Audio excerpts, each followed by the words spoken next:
마태복음 8장 14절에서 17절까지 있는 말씀입니다. 자, 교독하겠습니다. 1절씩 교독하겠습니다. 예수께서 베드로의 집에 들어가사 그의 장모가 열병으로 앓아 누운 것을 보시고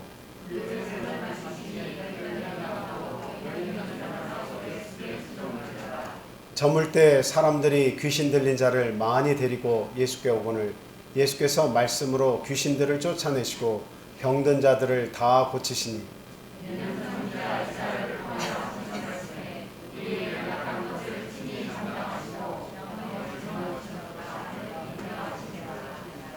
아멘. 오늘은 예수님의 기적 시리즈 13번째 시간으로 베드로의 장모 열병을 낫게 해주신 사건에 대해서 우리가 같이 생각하고 은혜를 나누도록 하겠습니다. 저희들이 누군가를 이렇게 자세히 안다고 하는 것은 굉장히 중요합니다. 특별히 우리가 가족을 이루고 살고 있는데요. 부부간에 내가 상대를 얼마만큼 아느냐 하는 것이 어떻게 보면 행복의 지름길이다 이렇게 말씀을 드릴 수가 있어요. 전에 해외 토픽 같은 난이 신문에 있어서 한번 읽은 내용인데 거기에 보니까 이제 황혼 이혼이 급증하고 있는데 외국에서의 한 사례를 들면서 그 부부가 노년에 이혼을 하게 되는데 다른 것이 아니라 항상 아침마다 토스트를 남편이 구워서 아내에게 이렇게 건네주는데 그 헤어지게 된 이유가 다른 것이 아니라 결혼하는 내내 나는 그 토스트의 그 딱딱한 바깥 부분을 먹어보지 못했다. 다 남편이 그 구수한 부분은 다 남편이 먹고 안에 있는 그 네모난 것을 다 오려내고 안에 있는 것만 나를 줬다. 나는 사실 바깥 테두리를 더 좋아하는데 이혼한 이유가 바로 어떻게 보면 사소한 것이지만 거기에 있었다는 거예요. 그건 뭐냐면 상대는 정말 자기 부인을 위한다고 생각을 하고 부드러운 부분을 이렇게 만들어준다고 생각했지만 그러나 부인은 어려서부터 자라나면서 그 빵의 그 겉 테두리를 그렇게 좋아했었는데 결혼한 이후로 한 번도 먹지 못했다. 그래서 나는 나를 이해해주지 않는, 나를 알지 못하는 그 남편과 더 이상 같이 살 수 없다 해서 황혼 이혼을 했다는 그런 토픽을 제가 이렇게 본 적이 있습니다. 중간에도 제가 여러분께 한두 번 소개해 드린 것 같아요. 이것은 무엇을 얘기합니까? 가장 가까운 사이이고 서로가 잘 알고 서로를 위해줘야 할 이 부부간에 어떻게 보면 서로가 자세히 상대에 대해서 알지 못한 그런 관계로 이와 같은 파국을 맞이했다 하는 것을 우리가 알 수가 있죠. 상대를 안다고 하는 것은 이게 대단히 중요해요. 그냥 내 방식대로 상대를 아는 것이 중요한 것이 아니라 상대가 자기 상대의 어떤 그 마음 상태, 상대가 원하는 것, 그러니까 상대가 원하는 대로 내가 그를 알아주는 것이 이게 대단히 중요한 것 같습니다. 그러니까 내가 원하는 대로 상대를 읽고 내가 바라보는 상대만을 이해하려고 하면 절대로 그 상대를 다 알 수 없어요. 무엇을 좋아하는지, 정말 내가 하고 있는 모든 행동들이 상대에게 전달되고 있는지, 가감 없이 내 뜻이 그대로 전달되고 있는지 이것을 우리가 한번 살펴볼 필요가 있어요. 그런데 그 상대가 원하는 방식을 알고 상대가 살아온 환경을 내가 이해하면서 그를 이해하려고 하고 그리고 그 보여지는 모든 것을 사랑의 마음으로 읽고 그렇게 그 상대를 본다면 어느 정도 상대의 많은 부분을 우리가 알 수 있을 것이다. 그렇게 서로를 알아줬을 때에 그 관계가 어떻습니까? 더욱더 돈독해지고 더 가까워지고 또 더 깊어질 수 있는 것이 아닌가 이렇게 생각해요. 우리가 자녀들을 이해할 때도 마찬가지인데 보통은 내가 살아온 배경을 통해서 나는 이렇게 살았는데 그러면서 그 마음을 가지고 자식을 볼 때가 많아요. 나는 이런 어려운 환경에서도 부족한 환경에서도 이렇게 살아왔는데 너는 모든 것을 다 해주는데 무엇이 불만이냐. 항상 이런 식으로 우리가 접근을 하죠. 그러니까 결국 그 상대 자녀들이 무엇을 원하는지 아버지 어머니에게 어떤 것을 요구하는지를 제대로 알지 못하면서 나는 지속적으로 내가 원하는 그 자식이 되기만을 위해서 계속 안다고 생각하고 이렇게 이야기를 하게 되는 거죠. 그럼 그 관계가 아름다운 모습으로 지속될 수가 없습니다. 자식 역시도 자기의 마음 상태로만 부모를 이해하려고 하니까 어떻게 그 갭을 좁혀나갈 수가 있겠습니까? 그러니까 우리 사람 사이의 관계라고 하는 것은 대단히 상대를 아는 것이 어려울 뿐만 아니라 이렇게 참 가까워진다고 하는 것이 굉장히 쉽지가 않아요. 그래서 상대를 자세히 상대의 원함대로, 상대의 뜻대로 이해해주는 그런 방법을 우리가 터득을 한다면 우리 인간 사이의 관계가 상당히 많은 문제가 해결이 되고 좋아질 것이다, 이런 생각을 합니다. 우리가 하나님을 믿는 것도 마찬가지인데요. 내가 하나님을 어떻게 인식하고 있느냐 하는 것이 대단히 중요해요. 나의 경험을 통해서 하나님은 이러한 하나님일 것이다, 이렇게 생각을 할 수도 있습니다. 제가 과거에 부산에 있었을 때 한 교회에서 제가 신모했던 교회에서 보니까 이 지식이 굉장히 풍부하신 분이에요. 법을 공부하셨고 그리고 이 신학 서적을, 어려운 신학 서적을 한 2, 3일이면 한 권씩 뚝딱뚝딱 그것을 읽어내려가시는 그런 분입니다. 얼마나 참 풍부한 그런 해박한 지식을 가지신 분인지 몰라요. 근데 그 해박한 지식을 가지고 계신 분이 이 여러 목사님 지나가셨을 거 아니에요? 그 목사님들이 계속 설교를 하신데도 불구하고 자기가 하나님을 발견한 하나님은 참 사랑이 없으신 하나님이다. 참 두려운 하나님이시다. 뭔가 당신의 뜻대로만 되지 않으면 그냥 몇십 명이고 몇백 명이고 몇천 명이고 몇만 명이고 다 생명을 앗아가 버리신다. 뭔가 생각할 겨를도 없다. 그래서 나는 그 하나님이 두렵기까지 한다. 두렵기까지 하다고 그렇게 저한테 이야기를 했습니다. 왜 그렇게 무서운 거예요? 하나님은 왜 이렇게 무서운 거예요? 그래서 제가 이제 설명을, 구약시대의 하나님은 이러이러해서 그렇게밖에 하실 수 없습니다. 그게 하나님의 뜻입니다. 그래서 구약시대에도 하나님을 잘 섬기는 자에게는 여전히 하나님은 공의로우시고 여전히 사랑의 하나님이시다. 그러나 하나님의 말씀에 반발심이 있고 하나님의 뜻에 대해서 온전한 이해가 이루어지지 않으면 그 하나님은 무서울 수밖에 없다. 그리고 신약시대에 와서는 그것조차도 두려움 속에서 떨어야 마땅한 우리들에게조차도 하나님은 크신 은혜로 우리에게 다가오셨고 친밀한 손길로 우리에게 내밀어 주셔서 우리와 함께 더불어 먹고 마시기를 원하시는 하나님이시다. 그래서 구약시대 그 이해하는 그 하나님을 저도 두렵게 보여지는 부분이 많이 있는데 그 구약시대의 성도들보다도 오히려 이 예수 그리스도께서 오신 이 신약시대의 성도들이 오늘날 더 행복한 것이다 라고 설명을 좀 해드렸습니다만, 그럼 어쨌든 사람마다 각각 하나님을 어떻게 느끼느냐 하는 것은 다 다를 수가 있습니다. 근데 오늘 우리에게 주신 이 말씀을 통해서 과연 예수님이 어떠한 분이시냐, 그리고 예수님 편에서 우리가 서서 예수님과 함께 뭔가 이 사건을 바라보면서 그 예수님은 어떤 하나님이신가 하는 것을 우리가 오늘 분명히 알아볼 필요가 있습니다. 그래서 오늘 말씀을 통해서 하나님의 그 인자하심과 친밀하신 사랑, 그리고 정말 우리를 위해서 우리의 모든 고통과 질병을 대신 져주신 그 하나님을 저와 함께 발견하실 수 있기를 바랍니다. 자, 먼저 첫 번째로 말씀드리는 것은 예수님은 인간에게 친밀한 사랑으로 항상 다가오신다 하는 말씀을 여러분께 드리고 싶습니다. 자, 14절 15절 말씀 한번 다시 보겠습니다. 위로 올려주세요, 말씀을. 자, 예수께서 베드로의 집에 들어가사 그의 장모가 열병으로 앓아 누운 것을 보시고 그의 손을 만지시니 열병이 떠나가고 여인이 일어나서 예수께 수종들더라 했습니다. 예수님께서 주로 사역을 많이 감당하신 그런 지역이 가버나움입니다. 그래서 지금 베드로의 집에 들어가셨다 그랬는데 베드로가 거처하는 곳에 예수님은 따로 거처할 곳이 없으셨잖아요. 그래서 이 베드로의 집에 이렇게 자주 들리시면서 휴식도 취하시고 또 주변에 많은 일들을 이렇게 또 감당을 하셨던 그런 삶을 사셨습니다. 근데 그 집에 그 베드로의 장모가 열병으로 앓아 누웠습니다. 베드로는 원래 벳세다 사람이고, 그리고 그 부인되는 사람은 아마도 가버나움 출신인 것 같습니다. 그래서 뭐 그 벳세다와 가버나움 사이는 그렇게 멀지가 않아요. 여러분들이 나중에 이제 그 기회가 되시면 그 이스라엘에 한번 성지순례 가보시면 알지만 그 갈릴리 호수의 그 가장 북쪽에 있는 도시가 베세다예요. 근데 거기에서 그 갈릴리 호수를 따라서 조금만 내려오면 바로 가버나움입니다.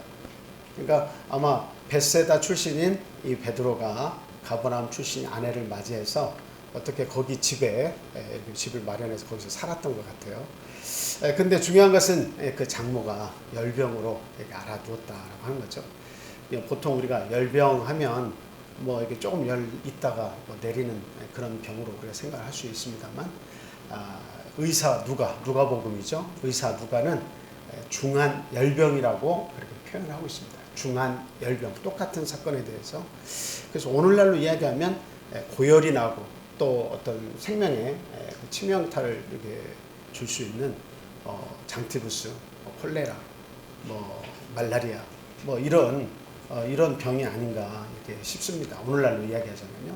그래서 그런 그 열악한 환경 속에서 그런 중한 병을 알아서 이제 곧 잘못하면 죽음에 이를 수도 있는 그런 환경에 처해 있다 하는 것입니다. 근데 예수님께서 이 베드로의 집에 오셔서 보니까 이 베드로의 장모가 열병을 앓는 것을 보시고 예수님께서 손을 이렇게 만져주셨습니다. 그랬을 때에 열병이 떠나갔다라고 하는 사실이죠. 이 사실을 통해서 우리가 생각해 볼 수 있는 것은 율법보다 친밀한 사랑을 항상 가지고 계신다라고 하는 사실입니다. 그 율법이 정한 바는 사람에게 부정을 입힐 수 있는 그런 환경이 되면 그 부정으로부터 분리되게 살아가는 것이 그 율법의 뜻입니다. 그래서 상대방이 이렇게 너무나 큰 질병 또 뭔가 전염을 시킬 수 있는 그런 병을 가지고 있었을 때는 어떡합니까? 좀 떨어져 있어야 되고 또 그 환경을 떠나서 그 환경을 대면하지 말아야 된다. 맞닥뜨리면 안 돼요. 근데 불구하고 예수님께서는 그 열병으로 앓는 자에게 이렇게 찾아가셨다라고 하는 것을 성경은 이야기를 하고 있습니다.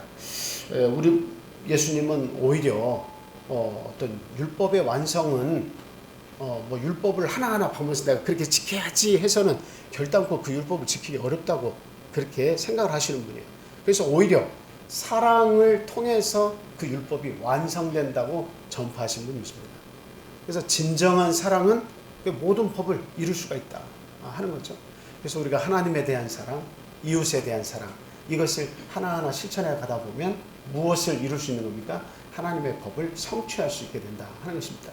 우리가 성경을 아무리 많이 알고 이것대로 살아가야겠다 하고 이럴 땐 이렇게 하고 이럴 땐 저렇게 하고 적용을 시키는 거 굉장히 중요하죠. 그러나 저는 우리가 이 성경을 다 이룰 수는 없습니다. 그러니까 100% 이 성경을 다 지켜서 위에 이룬다는 것은 사실상 불가능하죠.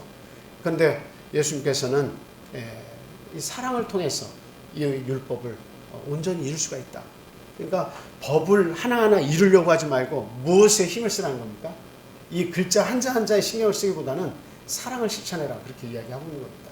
네가 사랑하면 그 사랑 속에 여기서 내가 이야기한 모든 것을 하나씩 하나씩 다 이루어 나갈 수 있다라고 하는 것이죠. 그래서 법을 이루려고 하지 말고 사랑을 성취하려고 하라 이렇게 예수님은 말씀을 하고 있습니다. 그에 비해서 이 종교 지도자들은 무엇을 자꾸 바라봤습니까? 모세의 율법을 계속 바라보면서 그 율법이 하나의 상대를 정죄하는 잣대가 돼가지고 너 이렇게 하지 않으니까 하나님 앞에서 너는 그건 죄야. 너는 형벌을 받아 마땅해. 이렇게 접근을 하니까 이 종교 지도자들은 사랑이 없는 거예요. 매사에 상대를 지적하고 상대의 잘못을 정죄하는 데에 급급한 거예요. 그러니까 율법을 이룰 수가 없는 거예요. 자신도 자기가 사람을 정죄하는 그 죄가 자기 자신 속에 있음에도 불구하고 그것을 깨달아져도 절대 그것을 남에게 드러내지 않는 거예요. 그러니까 표리 부동이 아니고 겉과 속이 다른 그런 삶을 살 수밖에 없는 거죠. 나는 더러우면서 상대에 대해서만 자꾸 지적을 하려고 하다 보니까 율법이라고 하는 것을 지키려고 하지만 상대도 잘못됐다고 이야기하면서 자기는 더 더러워져가는 그런 삶을 살게 되는 겁니다. 그래서 예수님과 당시 어떤 종교 지도자들 간엔 이 어떤 하나님 말씀에 대한 굉장히 큰 견해 차이가 있었다라고 하는 것을 우리가 알 수 있습니다. 이렇게 예수 그리스도는 법보다 사랑이 우선한다는 것을 잘 아셨기 때문에 그 당시의 모든 어떻게 보면 랍비들이나 그리고 그런 율법사들이 뭔가 경계해야 될 그런 내용들을 이렇게 이야기했어도 그 금기사항보다도 그 병자들을 더 우선하고 병자들의 고통에 더 마음을 쓰시는 그런 선택을 하셨다는 것을 우리가 본문 말씀을 통해서 알 수가 있습니다. 그래서 예수님께서 이 병자의 손을 이렇게 가까이 가셔서 그 손을 만져주셨을 때에 그 열병이 떠나갔다 이렇게 이야기를 하고 있죠. 그래서 예수님은 오히려 그와 같은 경계해야 할 상대에게 어떻게 하신 걸 알 수 있습니까? 더 친밀하게 다가가서 그의 몸에 손을 대시고 때로는 안수를 하시고 손을 만져주시기도 하시고 때로는 흙을 침으로 이겨서 눈에 발라도 주시고 그래서 예수님께서 하시는 이 모든 행위들을 보면 굉장히 인간의 입장에서 인간의 고통을 이해하시는 가운데 이렇게 가까이 가셨다. 친밀한 사랑을 가지고 가까이 가셨다 하는 것을 알 수가 있습니다. 우리 예수님이 어떤 분이시냐 하는 것은 우리가 잘 알고 있죠. 하나님이세요. 하나님과 동등됨을 취할 것으로 여기지 아니하시고 가장 낮은 인간의 형체를 가지고 이 땅에 오셨다라고 하는 거죠. 오신 목적 자체도 섬기기 위해서, 섬김을 받기 위해서가 아니라 섬기기 위해서 이 땅에 오셨다고 그렇게 오신 목적을 이야기하고 있습니다. 그래서 우리 주님은 하나님이시지만 말씀으로 얼마든지 다 낫게 하실 수 있지만 근데 그 말씀만으로 인간에게 다가가시지 않았어요. 친밀함을 가지고 나아가셨어요. 상대의 고통이 무엇인지를 알기 원했어요. 그 아픔을 이해하고 하루빨리 또 빠른 시간 안에 그에게 가까이 가서 그의 상처를 어루만져주고 그 심령을 안정시켜주고 그리고 그 마음속에 평안을 주시기 위해서 항상 가까이 가기를 원하셨다라고 하는 사실이죠. 예수님이 가까이 가시지 못했다 하는 일들은 다 그들이 거부했기 때문이죠. 자기에게 병이 없으니까 나에게 옷이 필요 없다. 나는 온전하고 나는 의인의 삶을 살고 있고 나는 율법을 잘 지키는 자다 하는 그런 사람에게는 예수님이 오실 필요가 없잖아요. 그러니까 그들이 애써서 거부하는데 예수님께서 오실 수가 없었어요. 그러한 종교 지도자들 또 그리고 어떤 사회 지도계에 있는 그런 사람들에게는 예수님께서 가까이 가시기가 참 어려웠다는 겁니다. 그러나 스스로가 병자임을 알고 스스로가 고침받김을 원하는 많은 사람들에게는 예수님은 그냥 두 손 두 발 다 거두시고 그냥 바삐 가셔서 그에게 안수하시고 손을 만져주시면서 그 모든 고통에서 그들을 해방시켜 주셨다라고 하는 사실이죠. 그래서 성경은 이야기합니다. 누가복음 4장 40절 41절 한번 볼게요. 누가복음 4장 40절 41절입니다.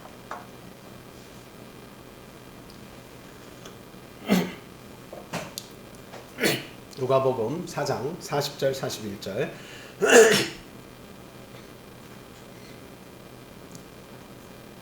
자, 다 같이 한번 읽어보겠습니다. 시작. 해질 무렵에 사람들이 온갖 병자들을 데리고 나오매 예수께서 일일이 그 위에 손을 얹으사 고치시니 여러 사람에게서 귀신들이 나가며 소리질러 이르되 당신은 하나님의 아들이니이다. 예수께서 꾸짖으사 그들이 말함을 허락하지 아니하시니 이는 자기를 그리스도인 줄 알미러라. 그러니까 해가 다 질 때가 됐는데 이제 여기 그 장모의 열병을 고쳐 주셨는데 사람들을 계속 병자들 데리고 오는 거예요. 근데 예수님께서 어떻게 하셨다고요? 일일이 손을 얹으시고 그들의 병을 낫게 해주셨다라고 그렇게 이야기를 하고 있습니다. 그러니까 예수님께서 하시는 일은 뭐예요? 가서 그 병자를 보고 또 믿음이 있는 곳에 역사를 하시잖아요. 그래서 믿음을 보시고 일일이 어떻게 해요? 다 손을 얹으셔가지고 축복하시고 그리고 또 귀신을 쫓아내시고 그 병을 낫게 해주셨다라고 하는 사실이죠. 그래서 저기에서 일일이라고 하는 표현은 하나하나의 병자를 자세히 살피시고 하나하나에게 그와 같은 복을 내려주셨다라고 하는 사실입니다.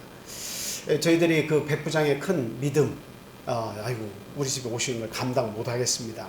말씀으로만 하셔도 이게 다 이루어지는 거 아니겠습니까? 나도 내 수하에 있는 사람이 있어서 가라면 가고 오라면 오는데 말씀만 하시옵소서. 근데 예수님께서는 원래 어떻게 하시려고 했어요? 가시려고 그랬어요. 그러니까 예수님의 온 뜻은 친밀함을 가지고 가서 나사주시는 겁니다. 근데 이렇게 말씀만으로도 내가 나사줄 수 있다고 하는 사실을 믿는 이 사실은 이스라엘에서 보기 드문 믿음이다 하고 크게 칭찬하셨죠. 그러나 예수님의 원래의 어떤 그 기적을 행하시고 사랑을 베푸실 때 예수님의 어떤 삶의 모습은 친밀하게 다가가서 그 삶 곁에까지 가서 그를 보시고 위로하시고 이렇게 손을 대셔서 축복하시는 겁니다. 그 병을 또 귀신을 쫓아내시는 겁니다. 그래서 우리 예수님께서는 우리 인간이 생각하는 것만큼 뭔가 참 두려운 존재고 어떻게 보면 참 어떤 심판의 그런 하나님으로만 우리가 생각해서는 안 된다. 그런 하나님이 아니시다 하는 것을 우리가 알 수 있습니다. 오늘날도 마찬가지지만 여러분들이 누구 믿자고 여기 나오는 겁니까? 누구 믿자고 나오는 거예요? 예수님 믿고 나오는 거 아닙니까? 예수님 잘 믿어서 나의 나머지 삶이 형통할 수 있기를 바라면서 우리가 예수님을 믿는 거 아니에요? 우리가 병을 통해서 고통을 받을 때, 또 자녀를 통해서 고통을 받을 때, 또 남편과 아내를 통해서 어떤 고통을 받을 때, 그리고 이웃과의 갈등이 있을 때, 또 친구 간의 갈등이 있을 때, 뭔가 여러 가지 그 시부모님을 모시고 있다든가 아니면은 뭐 어떤 그 사연이 있어서 여러 가지 어려움이 있을 때에 그 어려움을 해결받기 위해서 어떻게 보면 종교를 선택하고 그 종교의 주인이신 우리 하나님을 또 믿고 따르는 거 아니겠습니까?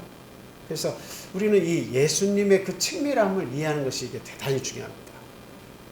저희들이 뭔가 기도를 할 때도 하나님 아버지 할 때 그 아버지의 감정이 사실은 잘 느껴지지가 않을 때가 많이 있습니다. 우리가 집에서 아빠 할 때 그 아빠는 굉장히 친밀하죠. 근데 두 손을 모으고 기도할 때 뭔가 어려움과 걱정을 많이 가지고서 주님 앞에 서서 기도할 때 하나님 아버지 할 때 그 아버지의 그 친밀함이 느껴지지 않을 때가 굉장히 많습니다. 예전에 참 제가 사는 곳에서 조그만 단칸방에서 사는데 저희 하늘이가 이제 막 걸어다녀서 아빠라고 말을 하고 조금 단어를 섞어서 이렇게 이야기할 때 유치원을 이제 막 다니기 시작할 텐데요. 제가 밖으로 나가는데 이 나시 같은 속 네이만 팬티만 딱 입고 슬리퍼를 끌고 막 나오면서 저를 따라 나오면서 아빠 하고 이렇게 손을 흔들면서 잘 다녀오세요 하고 손을 이렇게 흔들어줄 때가 있었습니다. 아빠 하고 불렀을 때 그 아빠라는 말을 참 늦게까지 이렇게 못했는데 저를 바라보면서 아빠 하고 부르면서 뭐 딴 내용도 없고 잘 다녀오세요 했을 때 그 마음의 그 설렘이라고 하는 것은 이루 말할 수가 없었어요. 그래서 정말 내가 좋은 곳으로 앞으로 우리 하늘을 위해서 많은 것을 예배해 줘야 되겠구나 하고 마음이 이렇게 부푼 적이 있습니다. 참 이와 같이 정말 내가 우리 하나님을 부를 때, 나를 구원하신 예수 그리스도를 부를 때, 또 나의 온갖 염려와 모든 어려움의 문제를 가지고 주님 앞에 나올 때 아버지 하고 우리 하나님을 찾을 때 그 친밀함을 모르면 그냥 기도가 헛돌 수가 있다는 거죠. 헛돌 수가 있다는 거예요. 그냥 뭔가 대상이 명확하지 않고 그냥 자꾸 쏟아내기만 하는데 이 하나님 앞에 전달되는 것이 아니라 그냥 내가 그냥 모르는 대상에게만 막 이야기하고 딱 끝나는 것 같은 그런 기도로 맞을 수가 있다고 하는 거예요. 그런데 우리가 성경을 쭉 보면서 우리 예수께서 우리를 얼마나 어떻게 사랑하시는가, 당신의 생명까지 십자가에서 다 내어주시면서 피해갈 수도 있지만 내 뜻이 아니라 아버지 뜻대로 너를 사용하여 주시옵소서 하고 그 고난의 십자가의 잔을 그냥 마시셨단 말이죠.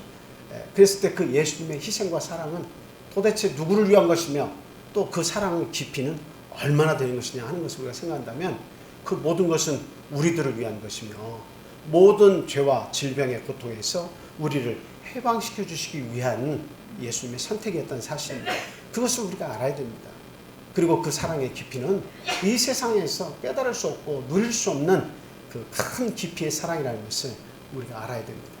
그래서 그 예수님을 우리가 아버지라고 부를 때에 그 아버지의 감정은 그냥 보이지 않는 대상에 허공에 대고 부르는 것이 아니라 정말 지금도 살아계신 하나님, 과거나 오늘이나 미래나 아주 동일하신 하나님, 정말 동일하신 하나님, 구약시대도 역사하셨고 신약시대도 역사하셨고 오늘에 이르기까지 우리의 곁에서 항상 머무시면서 우리의 모든 삶을 지켜보시는 그 동일하신 우리 하나님, 그분을 우리가 참 부르고 섬기는 것이라는 것을 우리가 알아야 됩니다.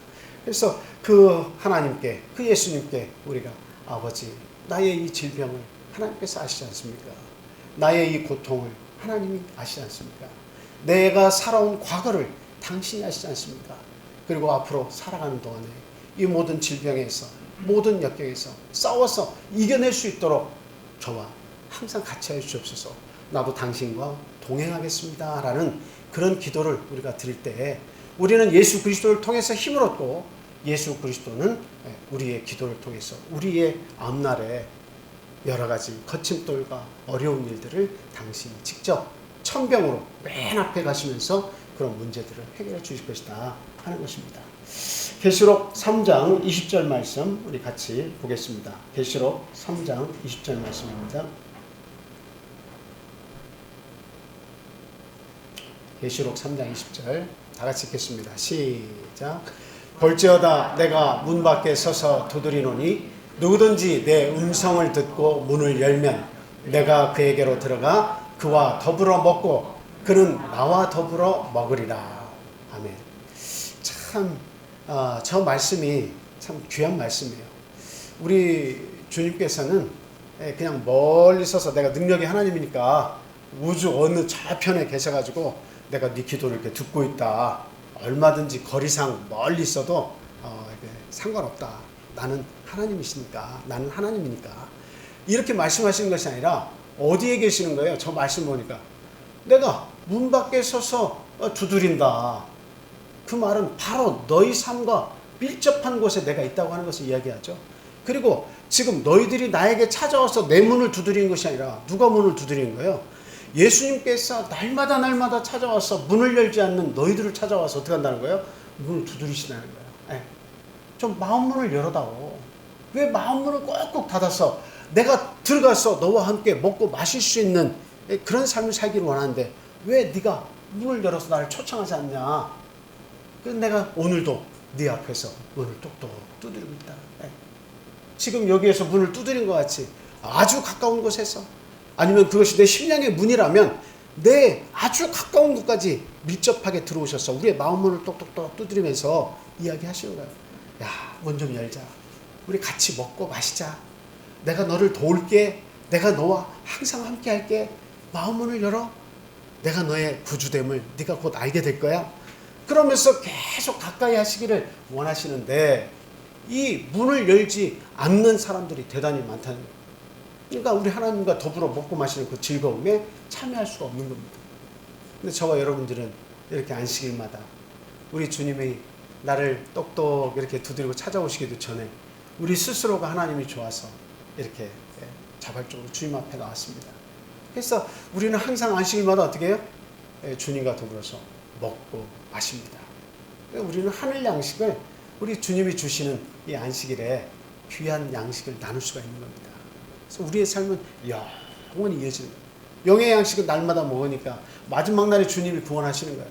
영의 양식을 먹고 자라는 하나님의 백성인가 아닌가 하나님 단박에 알아보시죠. 그래서 심판주로 이 땅에 다시 예수님께서 재림하실지라도 저와 여러분들은 주님 앞에서 심판을 받는 것이 아니고 오히려 상급을 받는 것입니다. 그래서 두려워할 필요도 없어요. 온갖 우리의 허물과 죄를 십자가에서 다 담당하시고 온전히 그 쇠사슬과 같은, 육중한 쇠사슬 같은 걸로 우리의 영혼이 꽁꽁 묶여 있었다면 그 쇠사슬을, 완전히 죄의 사슬을 풀어주신 분이 다 끊어서 다 녹여버리신 하나님. 동에서 서가 멀리 떨어져 있죠. 동과 서는 멀리 떨어져 있죠. 우리의 죄악을 동에서 서가 먼 것처럼 우리의 죄악을 멀리 떠나버리신 하나님이십니다. 그러니까 우리 그 하나님에 대해서 항상 감사해야 되겠어요. 우리 스스로가 깨달음이 부족해서 여전히 나는 죄를 짓고 있고 육신이 있는 가운데 살면서 여러 가지 허물이 있을 수밖에 없는데 주님 앞에 나오는 것이 떳떳지 못하고 여러 가지로 부족한 것이 많다 이렇게 생각할 수도 있지만, 그래서 주님께서 이 땅에 베드로와 같은 반석, 그런 믿음을 가진 그런 곳에다가 무엇을 세워놓으신 거예요? 교회를 세워놓으신 거예요. 그래서 교회를 통해서 이 성도들의 모임을 통해서 하나님께서 함께 하시면서 그 십자가의 은혜로 주님 앞에 나온 모든 자들의 죄와 허물을 고백할 때마다 새롭게 역사해 주시는 거예요. 그래서 우리의 어떤 죄와 허물에 대해서 고통받고 그 짐을 내가 애써서 나 혼자 짊어지고 가는 것을 우리 예수님께서 그렇게 하지 말라는 겁니다. 나의 멍에를 배우라는 겁니다. 내 속에 들어오라는 겁니다. 너는 힘들게 그 멍에를 지지 말고 내가 그 멍에를 질 테니까 그 멍에 속으로 넌 들어와서 나와 함께 가기만 하면 된다라고 하는 거죠. 그 하나님, 그 예수님 우리가 믿고 있는 겁니다. 우리 곁에서 가장 가까운 곳에서 친밀한 사랑으로 우리와 함께 하시는 그 하나님을 우리는 영원히 찬송하고 또 영원히 감사하는 마음으로 살아야 될 줄 압니다. 자, 이와 같이 우리 인간을 향해서 친밀한 사랑을 가지고 있습니다. 둘째로는 우리 예수님은 인간의 연약함을 친히 담당해 주셨다라고 하는 사실입니다. 17절 말씀, 본문 17절 말씀 한번 보겠습니다. 본문 17절 말씀.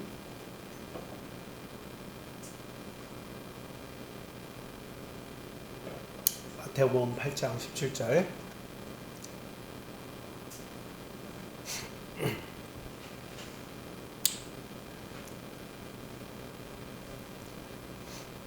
네, 다 같이 읽겠습니다. 시작. 이는 선지자 이사야를 통하여 하신 말씀에 우리의 연약한 것을 친히 담당하시고 병을 짊어지셨도다 함을 이루려 하심이더라. 네. 이사야서에서 보면 말씀이 저렇게 똑같이 나와 있지는 않습니다. 그러나 저기에 그 마태가 인용한 이사야의 구절이라고 하는 그 부분을 이렇게 찾아보니까요. 이사야 53장 4절입니다. 거기를 한번 볼게요. 여기에서는 저기에 우리의 연약한 것을 친히 담당하시고 병을 짊어지셨다 이렇게 되어 있지만 이사야 53장 4절 말씀을 보면 이렇게 되어 있습니다. 자, 다 같이 한번 읽어보겠습니다. 시작. 그는 실로 우리의 질고를 지고 우리의 슬픔을 당하였거늘. 네, 거기까지만 보겠습니다. 우리의 질고를 지고, 저기 앞부분에서는 우리의 질고를 지고에 대한 표현이 뭘까요? 우리의 질고를 지고가 앞에 뭐라고 했어요? 연약함을 담당하셨다 이렇게 되어 있죠. 그러니까 연약함을 담당하셨다. 우리의 질고를 졌다. 우리의 힘든 모든 고난들을 예수님께서 다 대신 짊어지셨다. 우리의 연약함을 통해서 나타나는 아픔을 다 짊어지셨다는 거죠. 그럼 여기서 우리의 슬픔을 마태는 뭐라고 얘기하고 있는 거예요? 인간이 어떤 여러 가지 병을 통해서, 질병을 통해서 고난받는데 그 인간이 가진 가장 큰 슬픔, 그 병을 우리 예수님께서 담당을 해주셨다. 그것을 낫게 해주셨다라고 이야기를 하고 있습니다. 여러분들의 가장 큰 슬픔이 뭐예요? 여러분들의 가장 큰 슬픔 한번 생각해 보세요. 상대가 강한데 내가 강하지 못할 때가 있습니다. 아주 당당하지 못할 때가 있어요. 재물이 부족해서, 또 내가 가진 어떤 영향력이 작아서, 그리고 상대는 굉장히 그 능력을 가지고 있는데 나는 어떤 능력이 없어서 상대는 굉장히 어떤 모든 좋은 것을 누리고 있는데 내 환경은 너무나 연약해서 좋은 것을 누릴 수가 없을 때, 그리고 앞으로 뭔가 변화의 여지가 없어 보일 때, 그런 연약함에 있을 때에 우리는 어떻습니까? 그것을 고난이라고 얘기합니다. 너무나 고통스럽다고 얘기합니다. 심지어 어떤 사람들은 자살을 통해서 모든 문제를 해결하려고까지 그렇게 하고 있습니다. 그리고 또 우리의 큰 슬픔이 뭡니까? 인간의 가장 큰 슬픔은 뭐예요? 다들 그래도 요즘에는 100세, 120세까지 산다는데, 내 인생이 60이나 70이나 50이나, 심지어는 청년인 30대, 40대의 죽음을 맞이한다면, 이거 참 얼마나 큰 슬픔입니까? 너무나 고통스럽죠? 죽음이 나에게 점점점 임박해 온다고 생각했을 때 그 슬픔이라고 하는 것은 이루 말할 수 없어요. 가족 간의 그 모든 정을 떼야 되고, 이제 내가 떠나간다고 하는 것, 내 자녀를 두고 떠나간다는 것, 내 남편이나 아내를 두고 떠나간다는 것, 내 가장 사랑스러운 친구들을 또 이웃들을 두고 내가 떠나야 한다는 걸 생각할 때 그 슬픔이라고 하는 것은 좀 생각해보면 할수록 하기 싫지만 굉장히 참 아픈 것입니다. 슬픔이 크죠. 그런데 이와 같은 인간의 가장 큰 슬픔, 그 죽음과 질병 이런 것들이 우리에게 나오고 있는데 그런 것들을 누가 담당하신 거예요? 예수님께서 친히 그것을 다 담당해 주신 겁니다. 그리고 우리의 공허한 그 마음속에 무엇을 넣어주신 거예요? 소망을 넣어주신 거예요. 이 삶이 진짜가 다 아니야? 지금 우리가 사는 것은 그림자와 같은 거야. 진짜 실체의 삶은 언제라고 이야기하고 있습니까? 죽음의 강을 건너서 부활한 이후에 부활의 몸을 입고 하나님께서 주신 전 우주적인 그런 삶, 가볼 수도 없었고 뭔가 찾아볼 수도 없었던 그 무수한 우주의 세계를 왜 지어놓으셨는지를 죽음을 넘어가면, 죽음의 강을 건너면 그때 영원한 생명을 우리가 가져서 예수님의 심판을 거쳐서 어때요? 그 모든 하나님께서 지으신 이 창조의 세계를 제대로 이해할 수 있을 때가 온다는 거죠. 영원한 우주가 바로 우리들의 것임을 알 때가 온다는 거죠. 왜 이렇게 지어놓으셨을까? 왜 이렇게 크게 만들어 놓으셨을까? 끝도 없는 우주를 왜 만드셨을까? 그거는 영원성을 회복해야만 그것을 이해할 수 있는 거예요. 그래서 우리 주님은 육체가 전부가 다 아니라고 이야기합니다. 우리는 그것을 알고 있어야 돼요. 우리에게 질병과 죽음이라고 하는 그 검은 그림자가 다가와서 그것을 생각하면 그냥 찝찝하고 고통스럽고 우울해질 때 예수님께서 그 모든 것을 담당하시고 우리에게 부활의 소망과 그리고 또 영원한 세계를 우리에게 선물로 안겨줄 것이다 하는 것을 우리가 알고 있다면 우리의 미래는 두려운 것이 아닙니다. 우리의 남은 삶이 아무리 작다 할지라도 그 하나님의 영원한 세상이 내 속에 들어와 있으면 그것을 내가 진실되게 믿고 있다면 그럼 굉장히 행복함 속에서 이 죽음의 강을 건널 수가 있는 겁니다. 참 저희들이 삶이라고 하는 것은 콜로세움과 같은 곳에서 이 기독교인들이 억울한 누명을 쓰고 맹수의 그 짓밟힘과 그 맹수가 팔이며 목이며 물어 뜯으면서 그 죽음을 맞이한 그 기독교인들을 생각해 볼 때 그들과 비교해 보면 우리의 삶이라고 하는 것은 지금 이거는 뭐 참 너무나 행복하고 너무나 자유스러운 삶을 우리가 살고 있다는 것을 아셔야 됩니다. 그러나 그들도 콜로세움에서 이와 같은 큰 고통 속에서 죽음을 맞이할 때도 하늘을 우러러서 그들 스스로가 손을 다 잡고 하나님을 찬송했어요. 그러면서 그 죽음을 맞이했습니다. 그러니까 소망이 고통을 이기게 한다는 사실입니다. 우리 예수 그리스도는 그 소망을 우리에게 주신 분이십니다. 그래서 정말 이 세상에 종노릇하면서 사는 것이 이게 전부가 다 아니라는 사실을 우리는 확실하게 믿어야 된다 하는 것입니다. 그리고 이 땅에 살면서도 우리 인간의 그 질병을 하나님께서 그냥 두고 보시는 하나님 아니에요. 우리가 믿음이 부족해서 하나님의 친밀하신 사랑을 이해 못하고 그냥 우리의 기도가 구구절절 절실하지 않았기 때문에 우리가 하나님의 사랑을 못 입는 것이지 하나님의 사랑은 언제 어디서나 절실하며 그리고 친밀하다는 것을 우리가 알아야 되겠습니다. 출애굽기 15장 26절 말씀 제가 읽어드릴게요. 나는 너희를 치료하는 여호와입니다. 이렇게 당신 스스로가 밝혔어요. 나는 너희를 치료하는 여호와다라고 얘기하고 있습니다. 이스라엘 백성을 사랑하실 때 그들에게 어떤 병이 생기고 아픔이 생기고 대적이 생길 때 우리 주님은 그때그때마다 나타나셔서 모든 것을 어떻게 해요? 치료해 주시고 합력해서 선으로 모든 것을 바꿔주신 그런 하나님이시다 하는 것을 우리는 알아야겠습니다. 우리 같이 한 구절 더 찾아보겠습니다. 출애굽기 23장 25절 말씀입니다. 출애굽기 23장 25절 말씀입니다.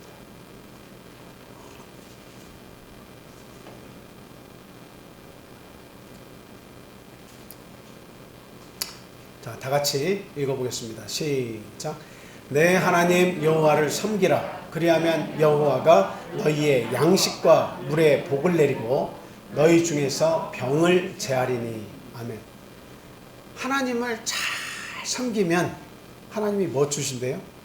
너희의 양식과 물에 복을 내린다. 저희들이 똑같은 양식을 먹고 똑같은 물을 먹는데도 어떤 사람은 병에 걸리고 어떤 사람은 병에 걸리지 않습니다. 우리가 과학적으로 보면 그것에 큰 문제가 없는 한 어때요? 같은 양상이 나타나야 되는데 그렇지 않다는 겁니다. 하나님을 섬기면 우리가 먹는 물도 복을 받고 우리가 먹는 양식에도 하나님 축복하신다는 거예요. 그래서 병이 있어도 그런 병까지도 내가 고쳐낼 수 있다라고 이야기를 하고 계십니다. 그러니까 저 속에는 뭐가 역사하는 거예요? 믿음이 역사한다는 겁니다. 하나님에 대한 절대적인 믿음이 역사하면 내가 먹는 것에도 복을 받고 마시는 물에도 복을 받는 거예요. 이게 별거 아닙니다. 물이 뭐 이거 대단한 거예요? 밥 먹는 거 맨날 먹는 거 아니에요? 그런데 어떤 사람은 그 음식이 어디서 왔는지, 그 물이 어디서 왔는지 하나님 앞에, 절대자 앞에 나에게 이와 같은 일용할 양식을 공급해 주심에 감사하면서 먹고 마시는 사람이 있어요. 근데 어떤 사람은 내가 열심히 해서 이와 같은 좋은 물을 수입해서 공급을 받아서 먹고 마시고 또 이 좋은 음식을, 이 비싼 음식을, 영양가 높은 음식을 내가 내 능력으로 사서 나는 먹는다, 이렇게 생각하고 먹고 마시는 사람이 있습니다. 과연 하나님은 어디서 역사하실까요? 내 힘으로 온전하게 내 능력으로 모든 것을 다 하며 살고 있다고 하는 그 사람은 하나님께 감사치도 못하고 하나님을 알지도 못하고 하나님께 기도하지 못하는 삶을 살겠죠. 그러나 우리는 어때야 됩니까? 하나님이 주신 모든 음식과 물에도 하나님의 역사하심을 믿고 감사해야 됩니다. 감사해야 돼요. 그리고 우리가 어떤 질병에 걸린다 할지라도 뭐 예수 믿는 자는 뭐 질병을 피해갑니까? 그거 아니죠. 예수를 믿어도 질병이 찾아올 수 있어요. 하나님의 영광을 나타내시기 위해서 그런 병이 올 수도 있고, 그리고 또한 나의 허물 때문에 그 병이 올 수도 있는 겁니다. 근데 여러 상황 속에서 이런 병이 왔다 할지라도 우리가 하나님 앞에 나아가서 구하고, 그리고 친밀하신 그 하나님 앞에 무릎 꿇고 나아가서 간절히 나의 고통을 앓으면 우리 주님은 우리에게 찾아오셔서 그 병을 제해 주시겠다. 그래서 나 여호와를 섬기라고 그렇게 말씀하고 계신다 하는 겁니다. 저나 여러분들이나 참 우리 하나님 섬기는 데에서 우리가 한번 나의 삶을 돌이켜 봐야 됩니다. 이렇게 살아도 되나? 한번 이렇게 질문을 해봐야 돼요. 네. 지금 우리가 다 잘하고 계시긴 합니다. 열심히 주님을 섬기는 걸로 저도 믿고 있습니다.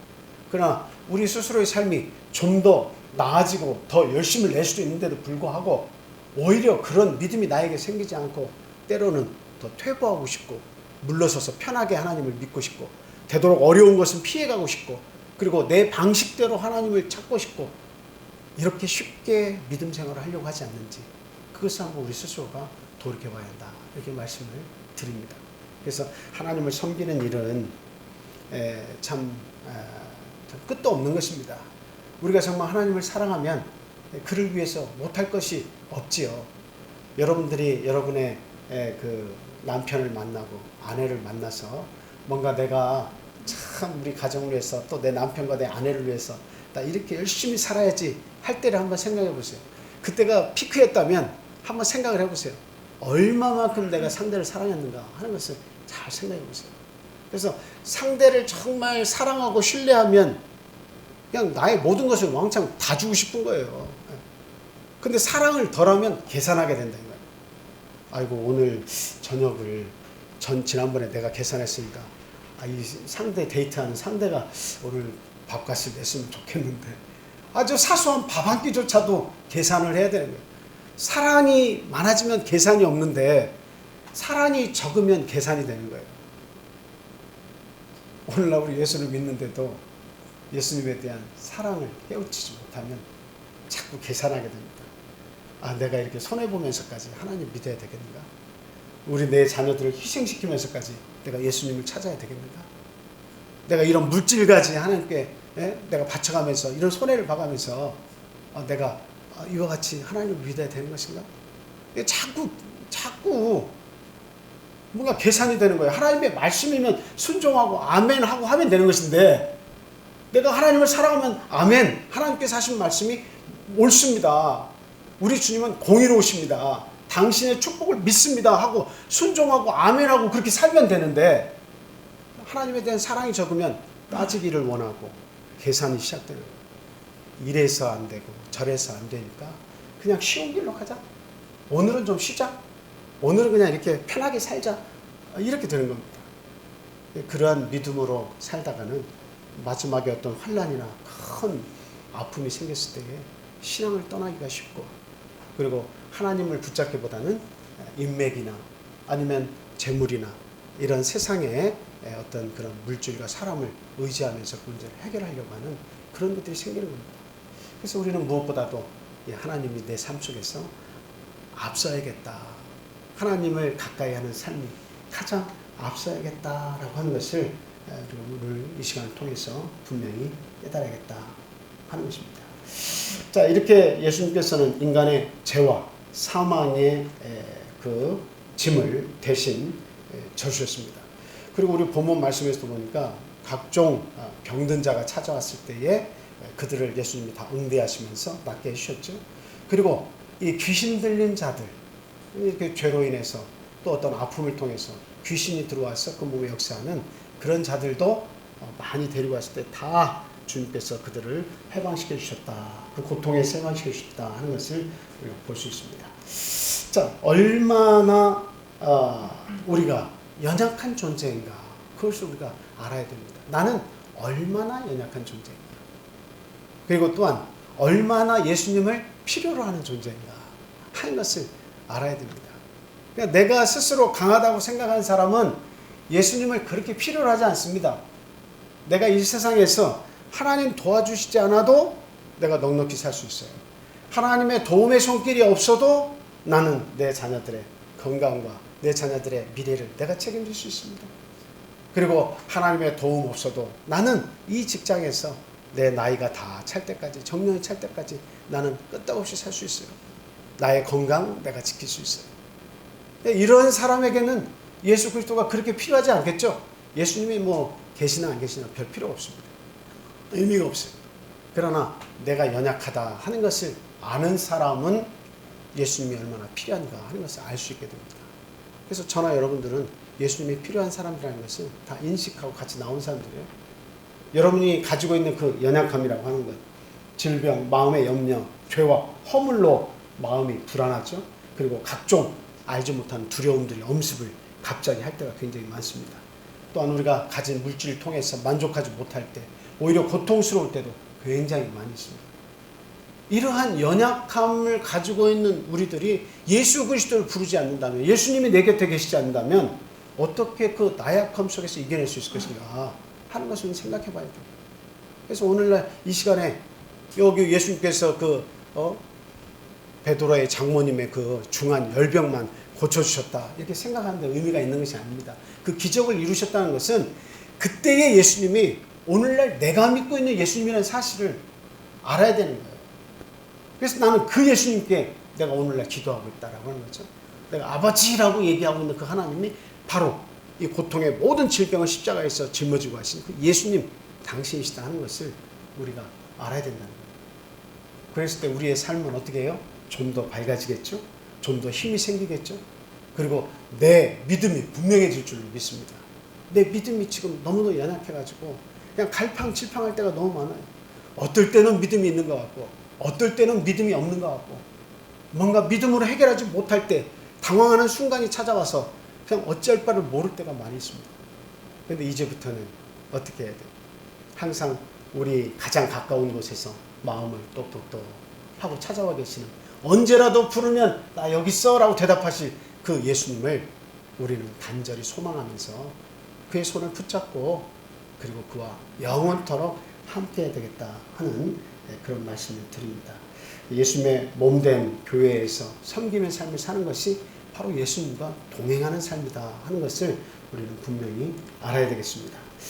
자, 오늘 이제 모든 말씀을 정리하면 내가 믿는 예수님은 나의 죄를 정하시고 심판하시는 그런 하나님이 아니시라. 오히려 친밀하게 내 삶 속에 가까이 다가오셔서 나의 고통을 대신 짊어지시고 함께하기를 원하시는 분이시다 하는 것을 말씀을 드렸습니다. 또한 모든 우리 연약함을 다 체결하시고 또 그 연약함 속에서 우리를 건져내실 분이시다 하는 것을 오늘 말씀을 드렸습니다. 항상 참 우리 예수님 안에 거하시기를 바라고요. 어떤 일이 있어도 주님과 동행하는 복된 삶을 다 살아주시기를 예수님의 이름으로 축복을 드립니다. 자, 우리 시편 103편 3절 5절까지 있는 말씀 읽고 기도하겠습니다. 시편 103편 3절에서 5절 말씀입니다. 항상 기도문을 제가 이렇게 낭독할 때 이렇게 나오는 말씀이죠. 우리 같이 큰 소리로 읽어보겠습니다. 시작. 그가 내 모든 죄악을 사하시며 내 모든 병을 고치시며 내 생명을 파멸에서 속량하시고 인자와 긍휼로 관을 씌우시며 좋은 것으로 내 소원을 만족하게 하사 내 청춘을 독수리같이 새롭게 하시는도다. 여러분 두려워하시지 말기 바래요. 내가 인생을 얼마만큼 살았든지 그리고 내가 남은 삶이 얼마가 됐든지 간에 두려워하지 마시기 바래요. 모든 좋은 것으로 우리의 소원을 만족하게 하십니다. 이거 우리가 하나님에 대한 믿음을 가지고 계시면 우리는 항상 청춘이에요.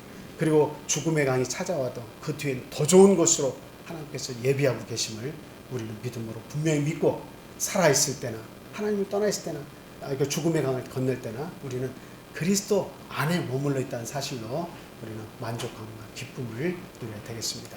우리 함께 기도하겠습니다.